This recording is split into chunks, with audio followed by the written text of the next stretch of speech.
Hello, everyone. So I was just here live a moment ago, and my alarm went off. And when it went off, it froze me, making the world's most unflattering face. So thank you for being patient while we deleted this and started again. And as soon as Candace is on, hello, Camilla. As soon as Candace is on, there she is. I'm going to bring her in to the conversation. Add. We Hello. did it! It's our celebratory dance. What's funny to me is that we just did like a 5-minute test run to Right. make sure technologically things worked. Yeah, it's okay. Tech. It is.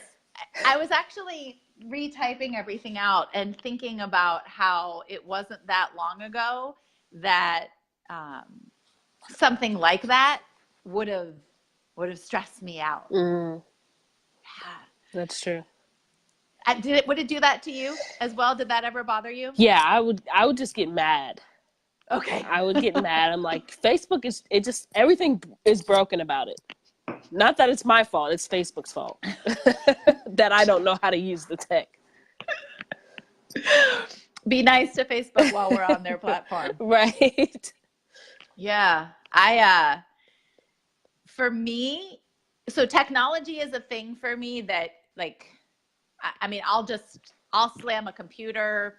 I mean, I haven't thrown something out of a window, but me not being able to win against technology is Yeah. just infuriating.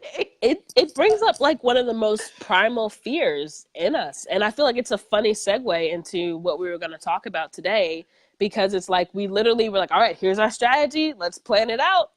And then none of that worked. So it's like either, it's good to, with tech, you always have to have a backup plan. And at some point, you just got to go for it and say, all right, we'll try this button. We'll try this thing. We'll call tech support. We'll do something because it can work. And I'm a person. It was built by a person. So I can learn to use it. Yeah.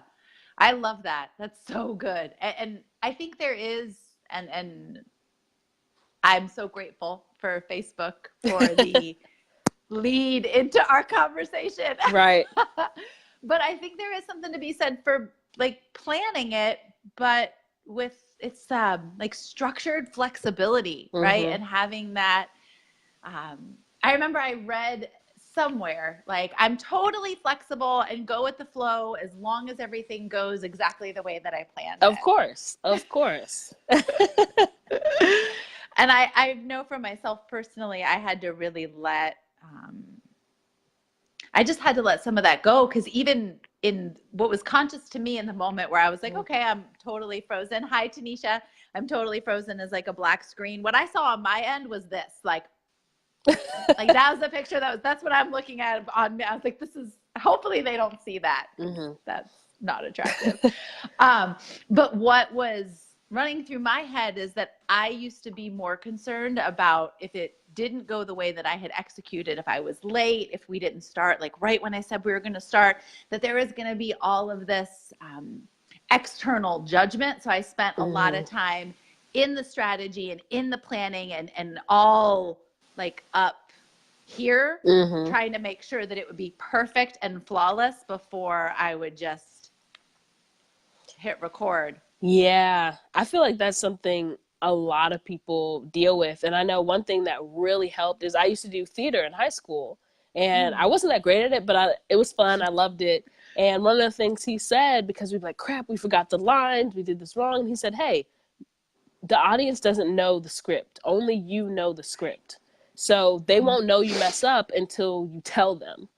Right. And I was like, oh, that's so true. Because we're like, man, we've been over it in our head so many times that we think that they've seen us go through it in our head so many times. Right. And it's so freeing to me to be like, well, it's okay. They didn't know that this wasn't part of the plan, right? We didn't do this on purpose to have a lead in. Nobody knows but you. And that's so freeing to think about. Absolutely. I love this because did you know I went to school for theater? I didn't know that. Yeah. Yeah. Yeah, I went to was my so I didn't finish. I dropped out, but I went to school to a private college in Illinois for a theater major with a dance minor. Oh, wow. And yeah, same thing, right? Mm-hmm. Like they don't know. The only reason they know that you mess up is if you make that I messed up face. Mm-hmm. Like, oh, dang. Or you stop and you say, oh gosh, no, that's not how it was supposed to be, or whatever, and you correct it if you just keep going. I find too that when the more I become okay, then the more willing I am to, as you shared when we talked about the podcast a couple of days ago, just Mm-hmm. like just jump, right? Jump with no parachute and see what happens. Yeah. Do you think there's a like a pro or like do you think that the best way, in your opinion, do you think that that one is better than the other in terms of the strategy or action, or that both are important? Like, how does that show up for you in terms of your, like where you hold them with importance? Yeah, I think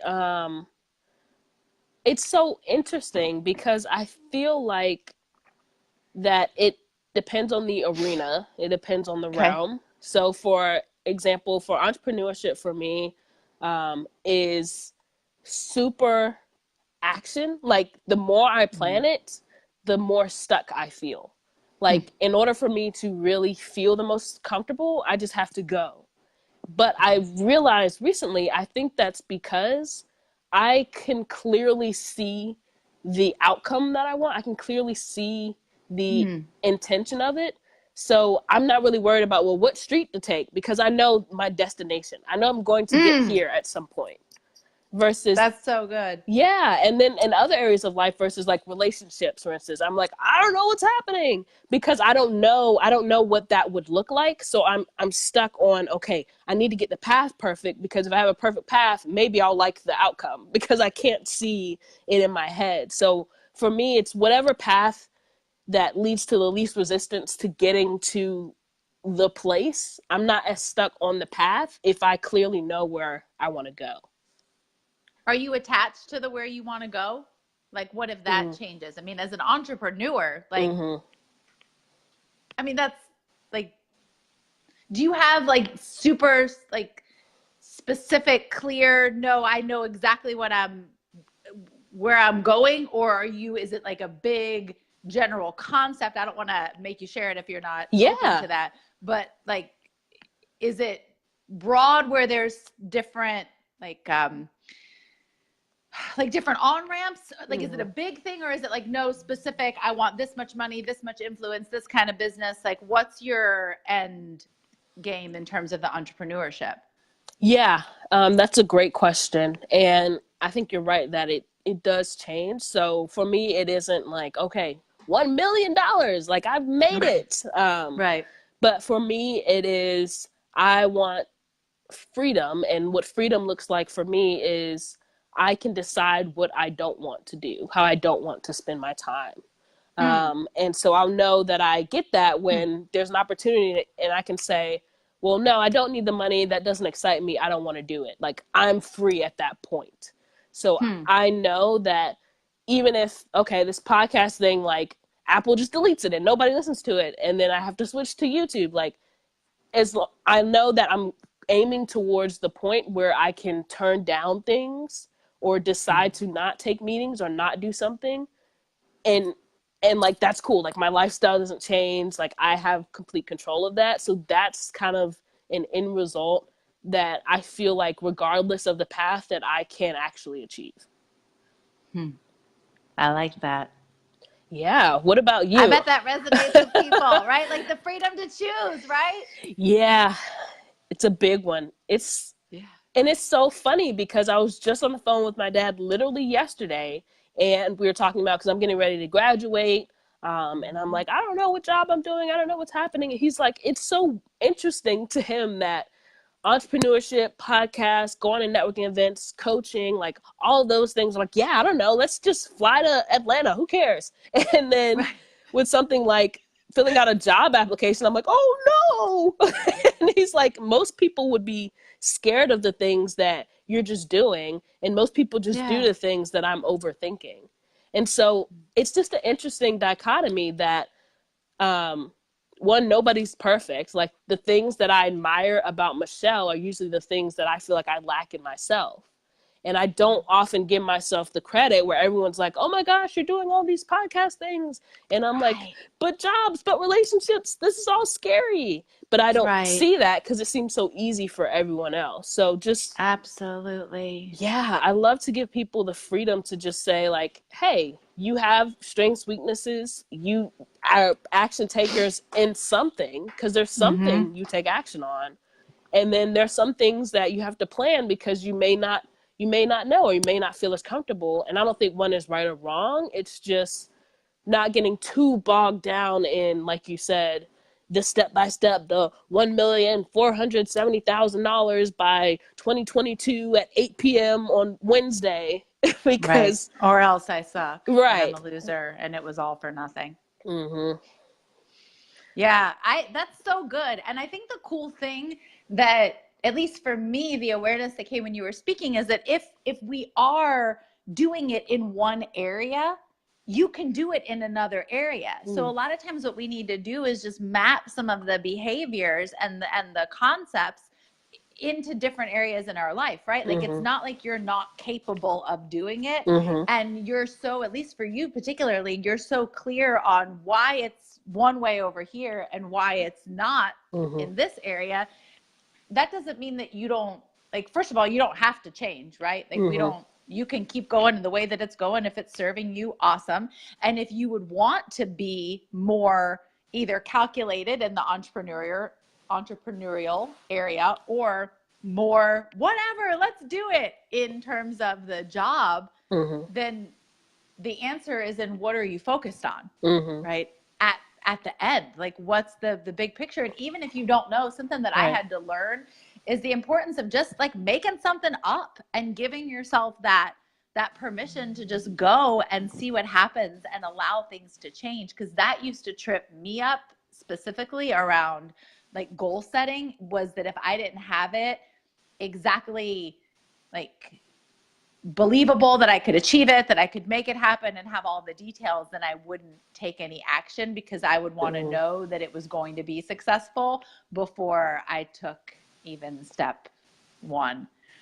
And I think that's where I would get like trapped up in the details of the big picture, and then also like totally blocked in the path to get there, because I'm trying to predict the future before I even take any action. And so much of this stuff is learned in motion. I mean, there's just, and that's the biggest thing for me that I had to realize. There's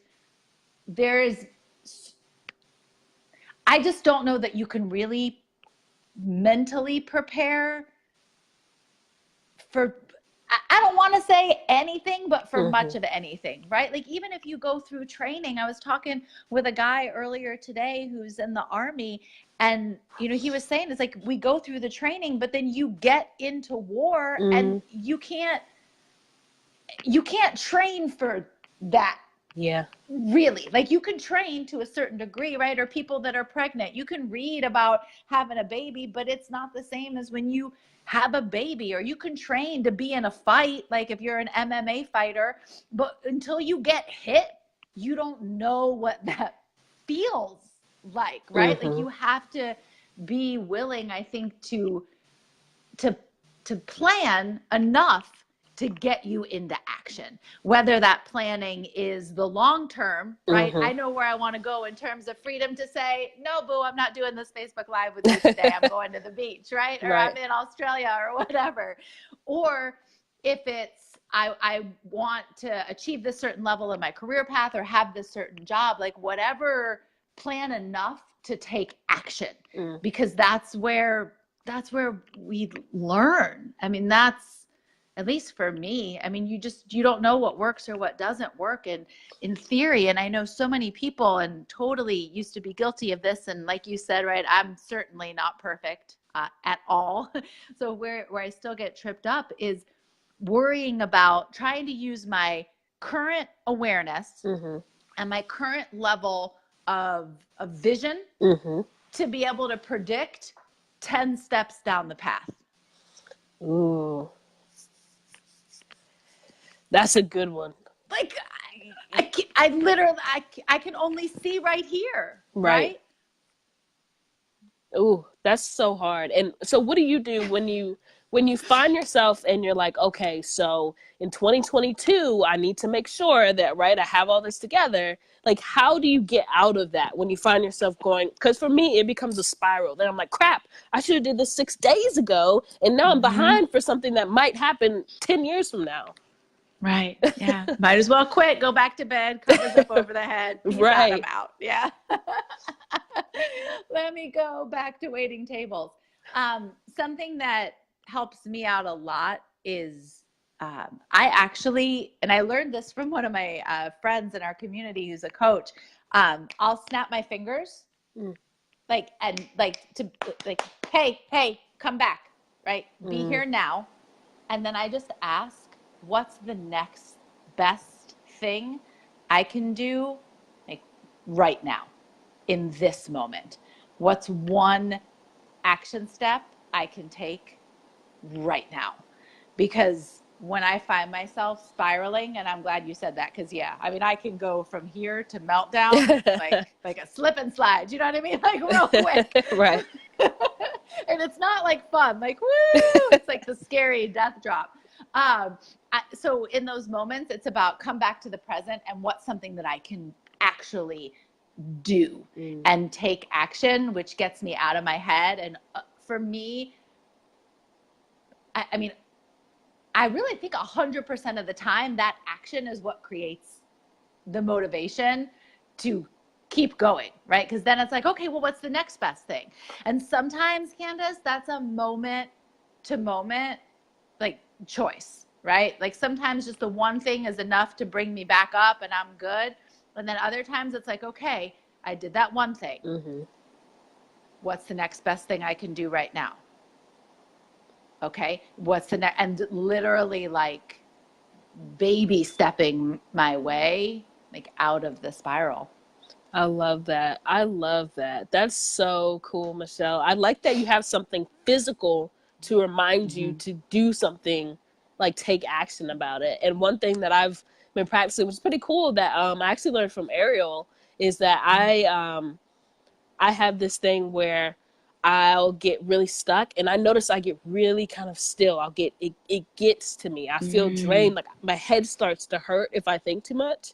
And if I feel it in that moment, like wherever I am, I'm like, okay, let me go step out. And for me, I like literally, like, I'll shake it out. Yeah. And then it feels silly because I love laughter. That's kind of my release. So I'll dance it out. I'll say something crazy, like with the job thing, for instance. A couple weeks ago, I had put in some good applications. I felt really good about it. And then I got rejection after rejection after rejection. And then I started getting scams. And I was like, what is happening? Like, I'm a decent person. I don't understand why this happened. And I was really getting into it. And so I was like, you know what? No, because one of my principles is that I am the opposite of average. So if the average person would say it must be me, I'm like, well, I know that just cannot be true if I want to believe that. So I went, I danced it out, and I was like, I'm unemployed and I'm proud. I'm unemployed and I'm proud. And like, I laughed. I was like, this is so silly. And I went up to people. No, it's so good. I went up to strangers around campus. I was like, hey, how are you? I'm unemployed and I'm proud. And usually they were like, good for you. That's good. Some people are like, who are you? But like, it's just like, I'm like, what is the most ridiculous thing that I can do to remind me that, like, right now I am okay? Like, in this moment, nothing is happening that is causing me pain or danger. All of it's just in my head. And like, that was a real motivation for me. Like, whatever happens, like, I have food today. My lights are on today. Like, I'm okay in this moment. That's so good. It's whatever we need to do to bring us back to the present. Right? So if that's, hey, come back, or whatever, dance it out on the street, like, whatever gets us, you know what it is, sister? It's whatever gets us back in our body. Right. whatever gets us out of up here and gets us back into our body. I was on the phone with a client earlier today and I was like, hey, like pick your head up. Pick your head up. Like you're looking down, you're feeling sorry for yourself. Pick your head up.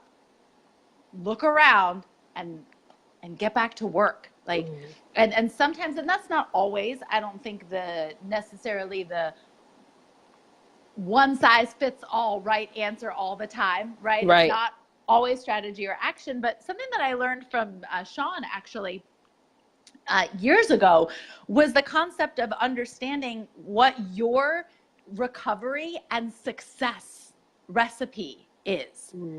So like when you get in that funk or in that step, and I know I saw Alicia asked about baby steps. I think that what about Bob? Baby steps. That's right. Yeah. Baby steps, one thing after the other, but whatever it is for you that has the power to bring you back. And for me, it's different things. Sometimes it's dancing, right? I love to dance with my dogs. Sometimes it's being in nature. Sometimes it's going for a run. Sometimes it's yelling, like physically, like, emoting.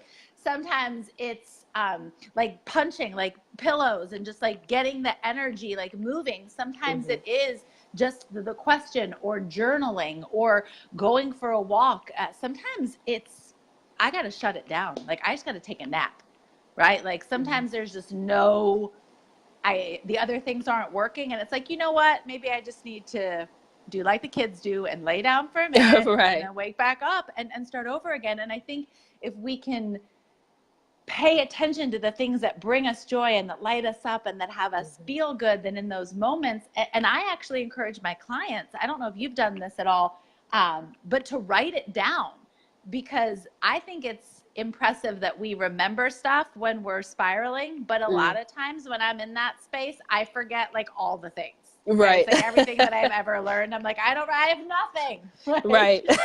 No one loves me and there's no hope. And it's, the end of the world. And you have to do whatever you need to do, like you said, to remind yourself like, hey, I'm good. In this moment, I'm fine. Yes. It's all good. And I'm not average. That was so good. That was so powerful. I love that. Yeah. And I love that you said writing it down, having that trigger in the environment. That was one of the first things that I did when I first discovered personal development.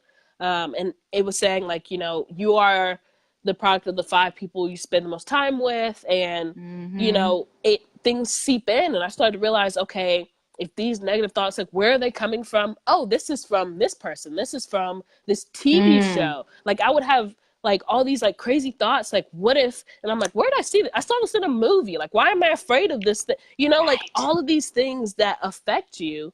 And one thing that helped me, like, cause someone was asking, you're always go, go, go. Like how do you stay motivated to continue to be in action? And I said, well, I have to remind myself, like you said, like I'm not, there are times where I forget or I'm like, is it worth it? What's the plan? And so part of the strategy is, like you said, creating something for yourself that allows you to take action with the least resistance possible. Because I know some people I talk to, they're like, yeah, I'm going to start, I'm going to get up at 5 a.m. and like they usually get up at 10. And I'm like, well, that doesn't make much sense. Slow down. Exactly. And the baby steps for me were like, hey, okay, how do I want to make decisions? If I have to choose between 2 things, I need some sort of system, or I'm just going to be there forever in the either or state. And so for me, that was my principle. So I made 7. I'm like, cool, this is going to be it. And then I typed them up on like PowerPoint, printed them out. I went to Vistaprint, I'm really dramatic. So I went to Vistaprint. I got t-shirts with them. I put them on sticky notes. So like I got reminders on my phone, like, you are courageous. It's a marathon, not a sprint. Like everything in my life, my YouTube playlist, my Facebook friends, everything in my life either encourages me to take action or reminds me why I started in the first place.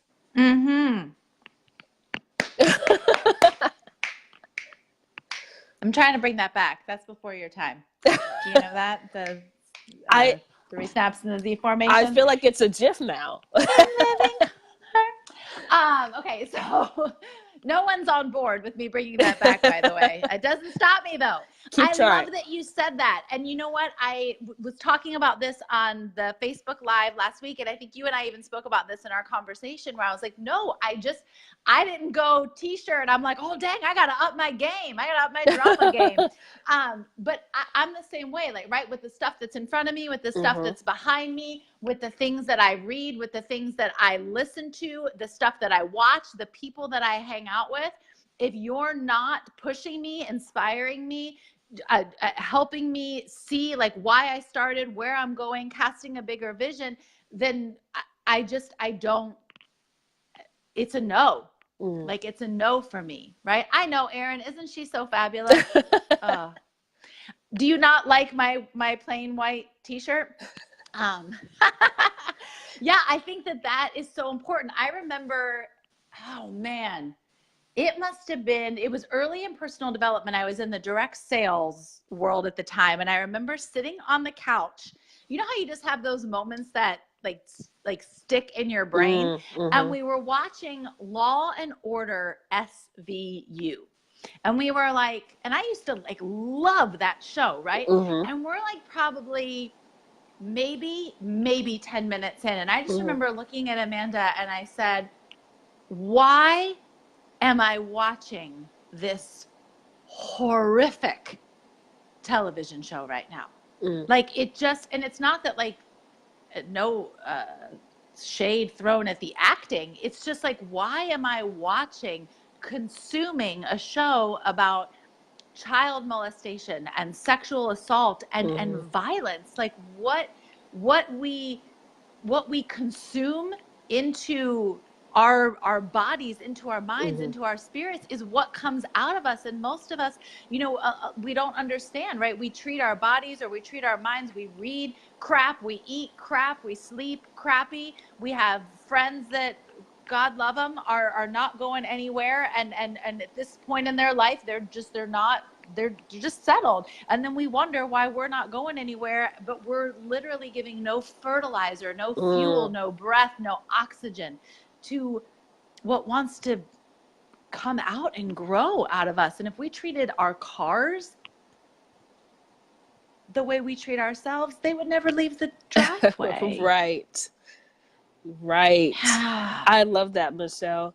And I love that awareness, because I think that's one of the keys that I didn't really get at first, but I'm starting to understand the importance of, like, just being able to notice, like, oh, this is really, really bad. Because a lot of people, like, they're like, well, I don't know why I have these negative thoughts. They just happen. Right. Things just happen.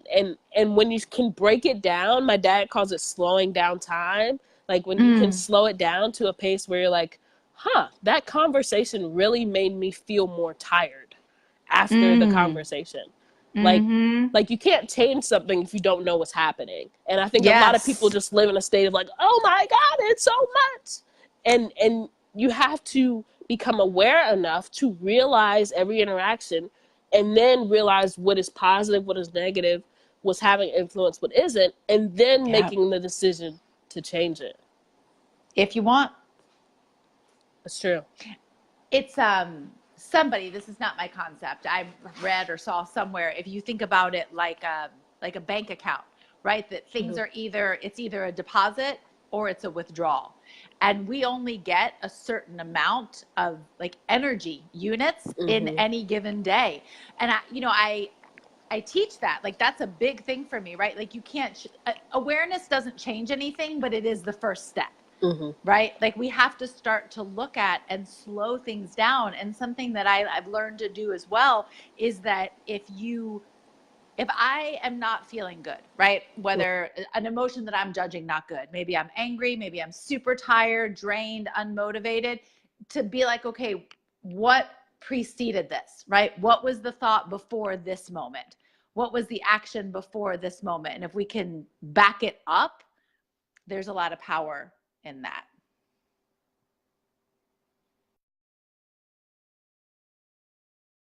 I don't know if you guys can see Candace or not. Oh, she's gone. Hopefully she comes back. She had some Wi-Fi trouble earlier. I'm going to read some of these comments. Hey, Tanisha, if you're here, oh, too much sauce in one screen. That's amazing. Um, Let me see if she's add. Yes. Candace is coming back. Hey. Hey. You froze beautifully though. You were just like a very peaceful froze, Oh, not like nice. a weird thing that I did. That's good. That's what I was going for. A nice, graceful exit. Just a peaceful exit. I just fade out. Bye. Oh man, that's so good. I think that one of my friends, her name's Christy. She's a coach as well, not in our community yet. But she said something that she learned from her coach was like what's the step before this step, right? Like what's the moment right before this? What happened? And if we can get conscious and deliberate with the not judgment, but just assessing, like, whoa, I didn't just happen to feel this way. Who was I talking to? What was I doing? Right? And really start to assess. And then we have a choice. And I think, there's good people that are in our lives who,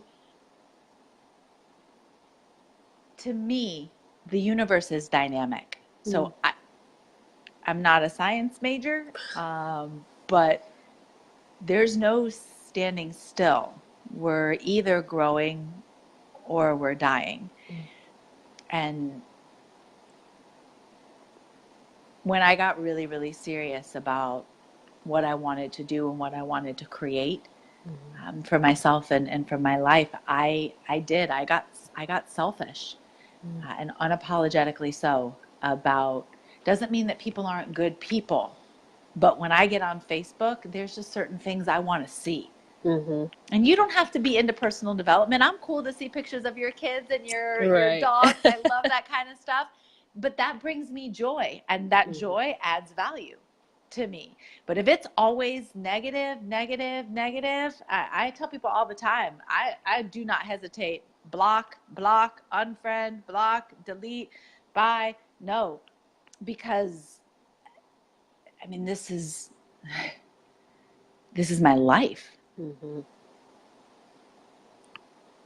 if I don't stand up for me and for what I want, who else is going to do that? Wow.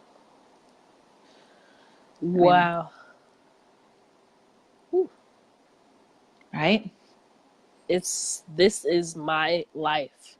That's I feel like that's one of the hardest things to accept. It's so hard because then you have to make a choice and you can't go back to not knowing. You either choose to stay the same or you choose to grow. And that's hard. It is hard. Absolutely. Yes, it's still hard to like today, right? I had a conversation with a client earlier today and I said, and I think I posted even about it on social media, right? I'm like, if you like, are you committed to your suffering? And if that's the case, like, I can't help you. And I get it. I've been there. I've been committed to my suffering before, because losing our excuses means that we got to make a choice. And I think that for a lot of us, and I don't know if this is exclusively in women, I would bet that it is more. A lot of us are programmed to care for other people and to make sure everybody else's needs are met and that they're all good and that they're all taken care of, and we don't want to hurt anybody's feelings or upset anyone or rock the boat at all. But at the end of the day, it's like we get resentful that nobody's giving us what we believe that we're owed, but the only person who can give us that anyway is ourselves. And we got to take that ownership to say, no, I'm going to stand up for me because this is my life and I'm in control and I want this. And you're either adding or deleting, and I love you, but you're deleting. So I'm going to love you over there because I'm going over here. And it doesn't mean I don't care about you. Those two things they're not, what's the word? Like, they can coexist, right? They don't have to be separate. They can live together. They're not mutually exclusive, right? So I believe that I can love you and make a choice over here. And one of my favorite books is Essentialism. And it's so good. And one of the things he says in there is that if it's not a hell yeah, it's a no.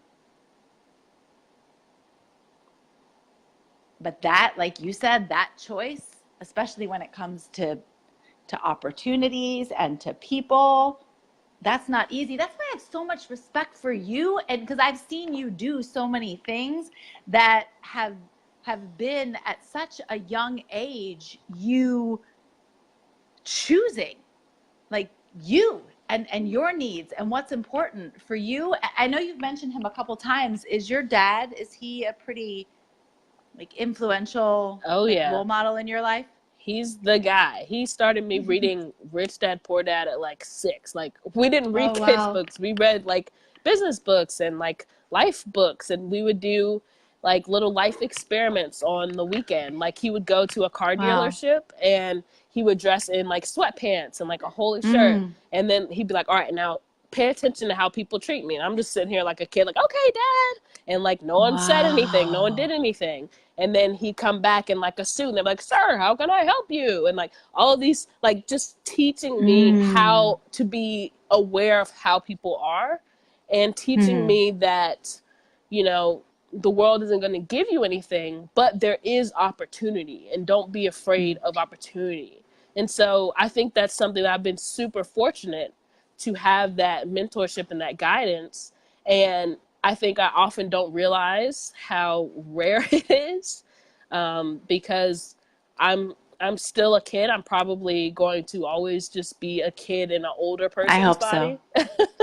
But I'm like, it's just fun. Like, this is a game. I can build something that other people want. Yeah, cool. Let's do that. And it's so interesting, because I know for me the scariest part, it wasn't even just realizing that, like, this is my life. I have to take ownership. I have to stop blaming everyone. And that takes away the power from those excuses. But the scariest part was that I have to now create a new identity, because my old identity is based on the old story that, you know, no one's going to want to work with me because I'm too young, or I'm too brown, or I'm too this, and no one's going to believe me, and I don't know enough. And like, now that I can't have that, now I have to become someone else, because the old me has to literally die so I can birth the new person that I want to become. And that was scary. Yeah. I think that's probably the most,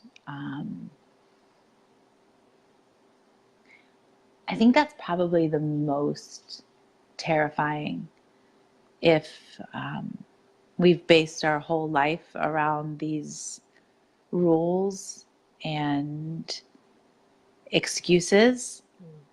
And I asked this to somebody earlier today. I was like, what's the benefit, right, of your excuses? Because sometimes we get mad, right? But I'm like, well, we wouldn't be holding on to something if it wasn't serving you. Like, what's the benefit?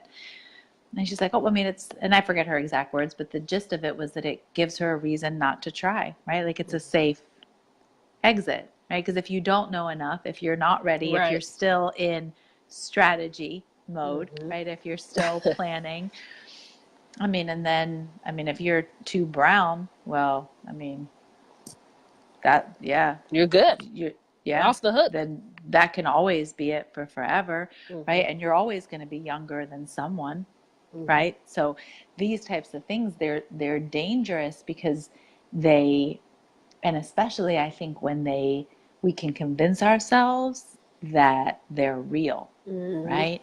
And I remember being in a conversation with Sean, right? And talking about how just because you have a lot of evidence for your excuses doesn't mean that they're not still excuses. And one of the scariest things, I think, at least for myself, is my version of what you shared, which is, if I have all of those removed, now what? Right?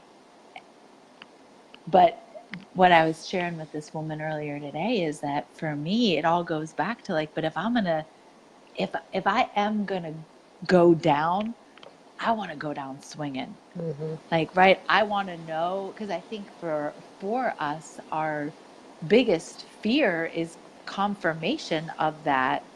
What if I'm not enough, right? What if I am too young, too white, too brown, too tall, too short, too skinny, too old, too young, too woman, too man, too whatever, fill in the blank, right? Because we could all find something. What if I get rid of all of that and somebody comes and takes all my excuses away? Now I got to show up. So what if I do show up and I try my best and then it still doesn't happen? But for me, I just am banking on the fact that at the end of my day, I'm going to be happy that I tried, right? That I went, so that even if it doesn't work out, I'm going to know, right? I did my part. Yeah. I showed up, right? Like I played full out. I didn't sit on the sideline and say, I'm so mad other people didn't put me in the game. I stood up and walked my own butt out on the field and said, I'm playing. You're going to have to kick me off. And that's, I mean, for me personally, that took time to get here, but that attitude, I mean, that's the stuff that gets me. Like, I'm in, because like, it goes back to what I said earlier, like it's my life. Yes. Like if I'm going to fight for anything, right? Like I'm going to fight for this, for me to live full out, so that when I go to my grave, it's like dripping wet from sweat and mud and dirt, and knowing that I was like all in on all of it. Because I just don't think that somebody's going to care about all the stuff that we get so thinking about up in our heads. Yes. I love that, Michelle. I love when you get fired up, because then it gets me fired up. And I'm like, and I was thinking as you were talking, my head was going, like, one of the biggest excuses that I know for me is like, well, other people, what if they don't like it? What if they don't like me? What if they talk about me? What if they judge me? What if they laugh at me? Right. And recently I just really got mad, because I'm like, why are the people that are talking the loudest, laughing the loudest, the people that aren't doing anything? They're doing nothing, but they have the audacity to, why do you do this? Why you're always doing your Facebook lives in the same place? Why are you, what are you talking about this thing about doing this thing?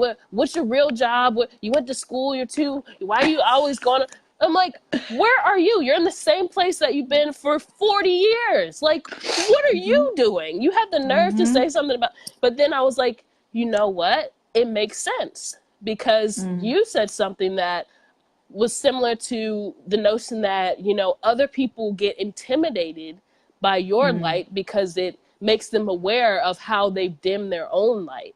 And I'm like, oh, not my problem. That's great. I don't have to. I get to release that feeling of feeling responsible for other people's opinions about me because of their own inadequacies, because it has nothing to do with me, nor can I change it. And if I try to dim myself to fit their expectations, neither of us is going to be happy in that process. So I'd rather be happy and let them deal with their own things in their own way. Absolutely. That's freeing. Releasing yourself from the responsibility of trying to control other people's opinions of you. Set yourself free. Somebody said something to the degree of, if you're not in the arena getting your ass kicked, I don't really care about what you think.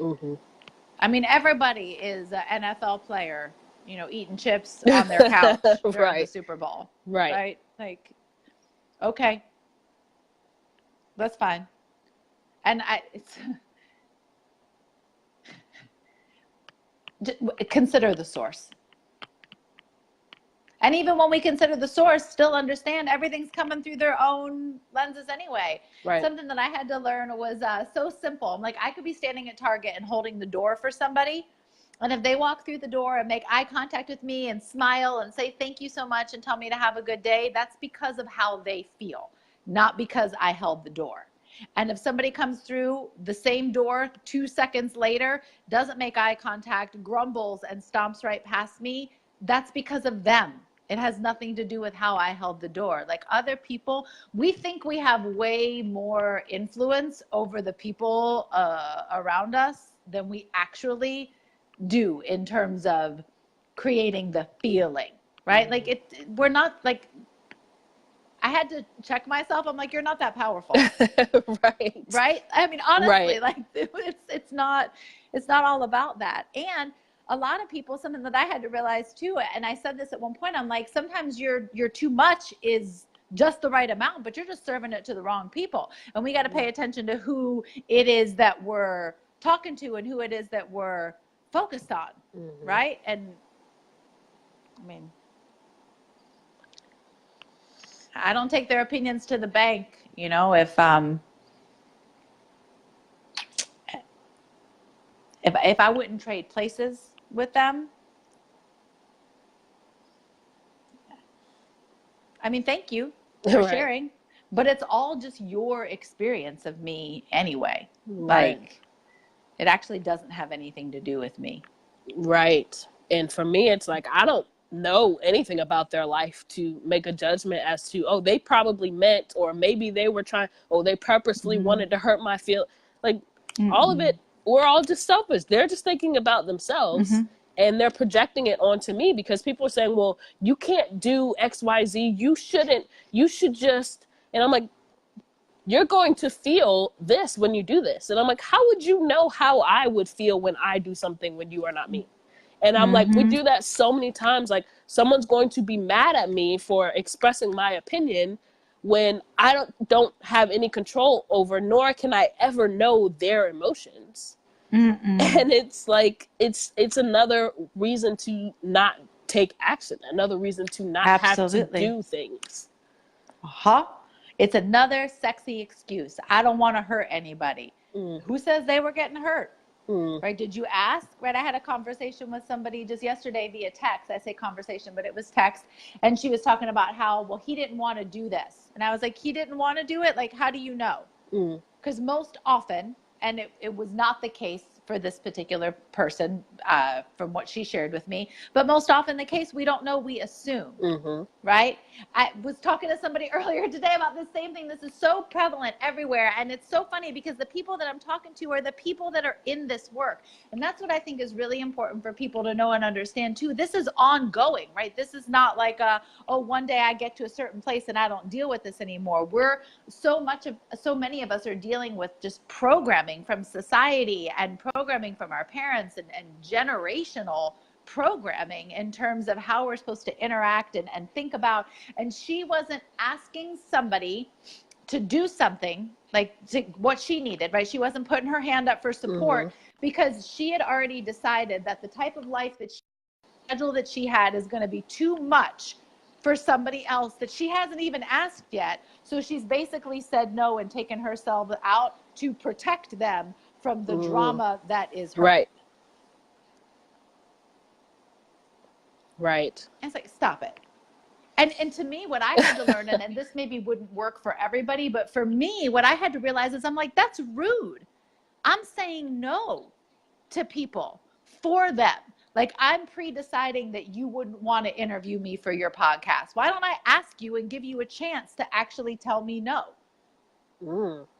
Right? Instead of just making an assumption of what somebody's going to say, right? Well, no, they're not going to want to do that. Why don't you ask first?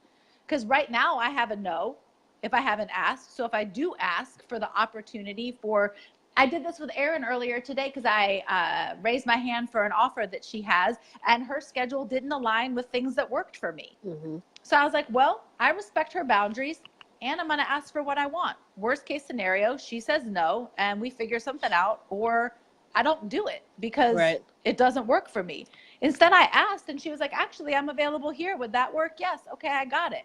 But the old me, right, would have been like, well, no, I don't want to, and I don't want to cause the trouble, and this is her schedule. And I said it like I was looking out for her. Right. Because that sounds good. Shut up. I feel like women do that, especially because we feel like we have to take care of everyone else, and we feel like it is our job to decide how to make everyone else's life better by not doing things for ourselves. And then we're mad and we're bitter because people never took care of us, because we never got ours, because people didn't give us what we believe we were owed, but we didn't actually ask for. And so now we get to be angry and keep our story about how no one loves us and no one looks out for us.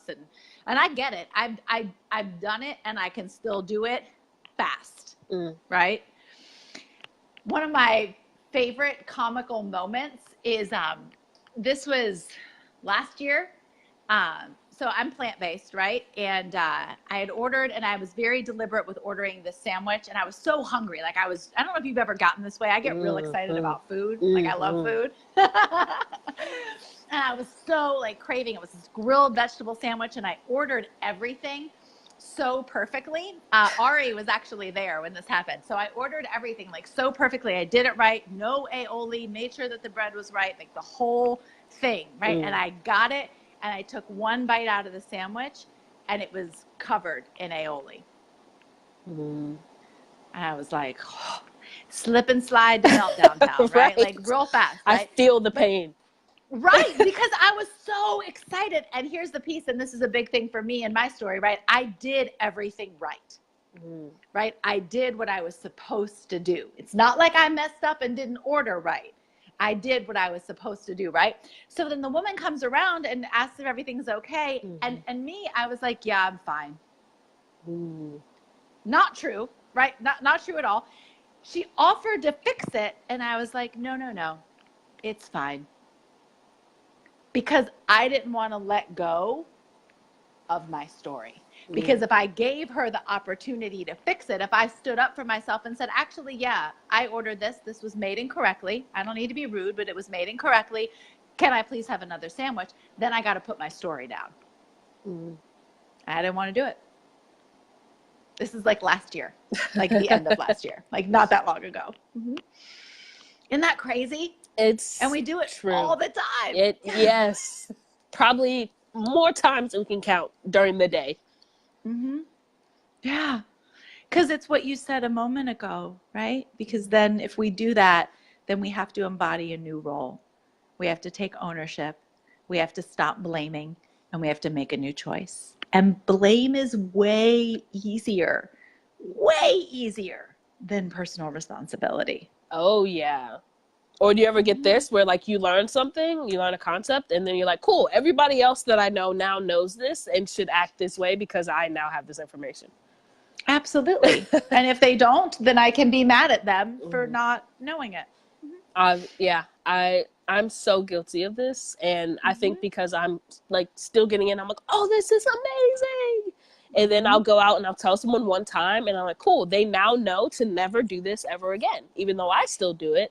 And if they do, I can just say, well, they're not trying hard enough. Like they're bringing me down when really I don't want to take the ownership of, well, can I change something that I'm doing that would make it easier for them to act in the way that is appropriate, or maybe accept that they probably aren't going to change. And I just need to change what I'm going to change and just accept that that's how they are instead of trying to change them into this perfect vision of like, oh, we can all be perfect like this. Right. And perfect like this, they made a movie about this years ago, and then a remake more recently is called The Stepford Wives. It's creepy, right? Like it's creepy. And I think it's the more compassion for me, and I'd be curious if this has been your experience, but the more compassion I have for myself through the process, then the more compassion I have for other people. I mean, because I think we're just, first of all, I don't believe we're ever going to nail it and get it perfectly all the time. And I think if we were to, then probably almost immediately we would die. Like that would just be like, and then why else are we here? Right? Like why? True. There's no, that's part of the journey. And I think we have these, and this is why I appreciate people like you that are real and honest, because there's so many expectations that are out there that say that have us believing that we're supposed to like get all this stuff cleared out, right? We're supposed to check all these boxes and have all this and nail all these concepts and never ever struggle with it again, or never slip down the slip and slide or fall into, I love that, Ari, the great sandwich debacle.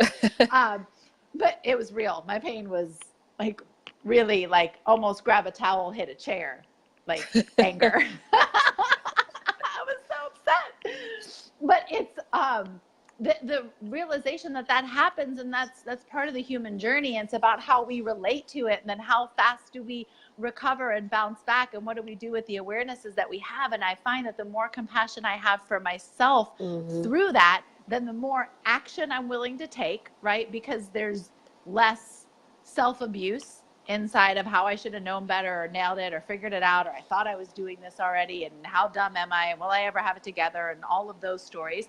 And then because of that, then the more compassion I'm able to have with other people, right? And understand that they're just in their own human journey too. Yeah. I love that, Michelle. That's so true, right? Perspective, just being able to realize, and it's really easy to say and hard to practice, because when you're in that moment, it's like, but you saw they put that on there, and I said it, and I have the receipt, and it shows that I did it, and they're wrong, so they need to pay. And they're going to pay with my anger. My anger is going to make them pay somehow.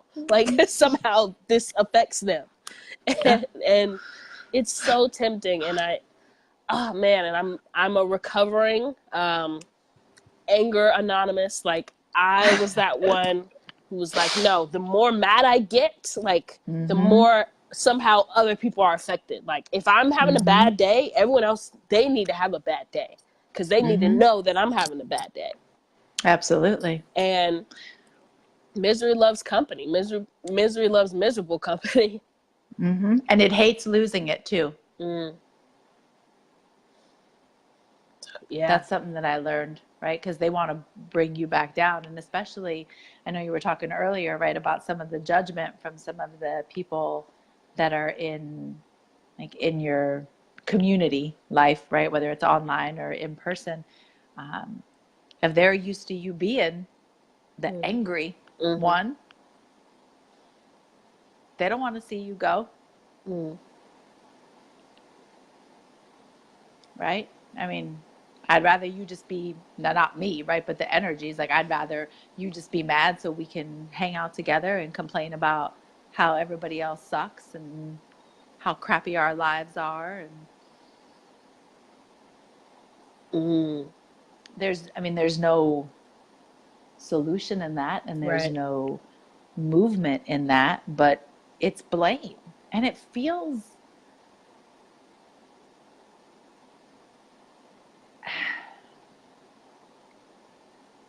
part of me wants to say it feels good. But I don't think it does. I think it's just comfortable, because it's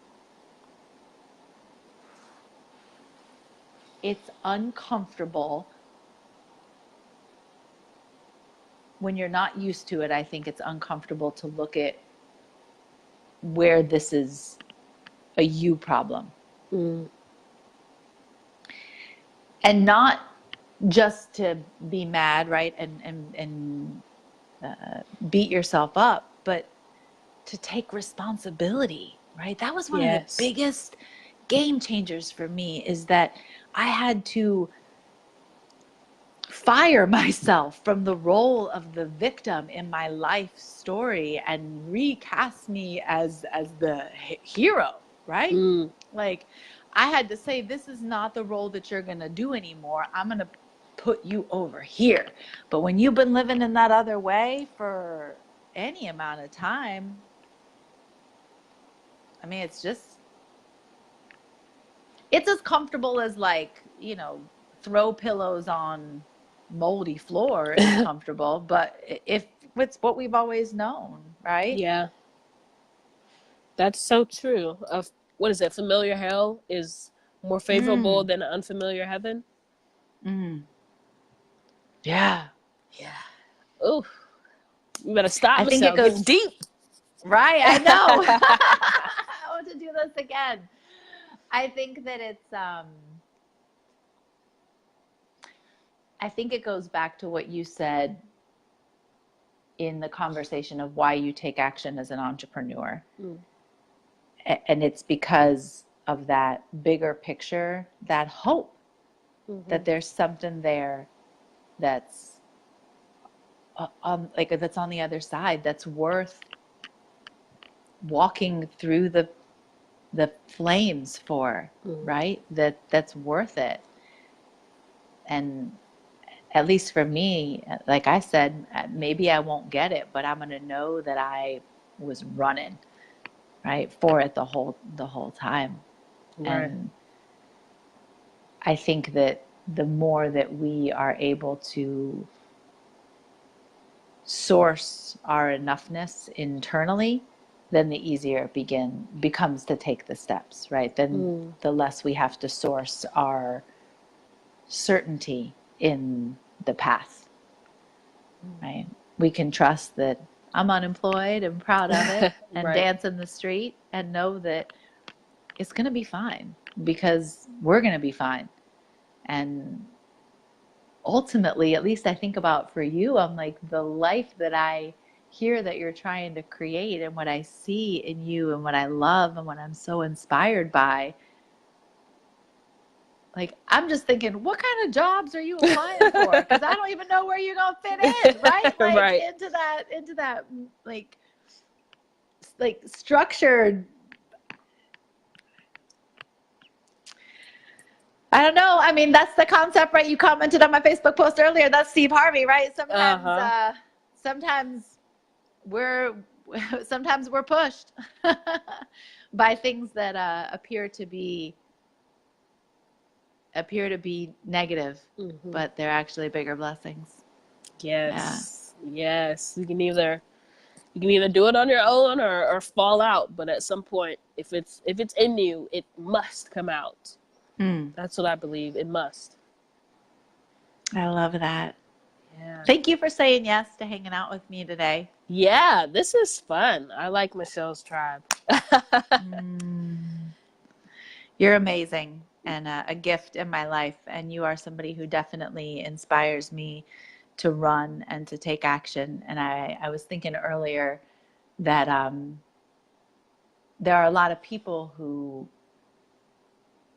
not necessarily in a parent, do they have what you had with your father, but you give that to people by what you do and by who you are and by how you show up in the world.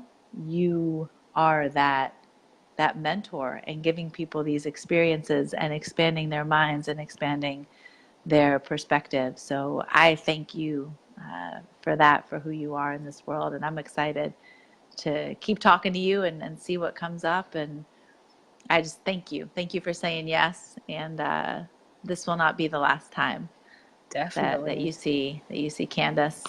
Your podcast is what? Where can they find you? Yes. If they want to listen to you? Definitely listen. I don't talk as much, I promise. It's called Mental Cement, and it's on iTunes, Stitcher, Anchor, and also if you check out on Facebook, I'll probably put it in the comments too. But on my page, I'll often link to episodes as well.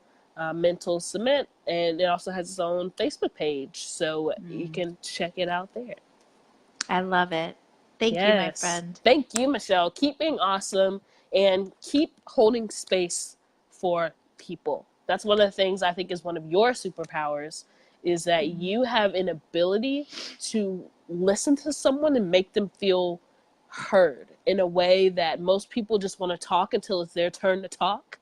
But Michelle will actually make you feel heard, and she will say the things that you tried to say, but you maybe were afraid, and she knows you want to say it, and she'll help you put that language around it, and you'll be like, yeah, like someone understands me. And that is such a gift, and so many people need that. So thank you, Michelle, for that. You're welcome. I look forward to this being many, many more conversations. Is there anything else that you want to share? Anything that you need or want to feel complete in this?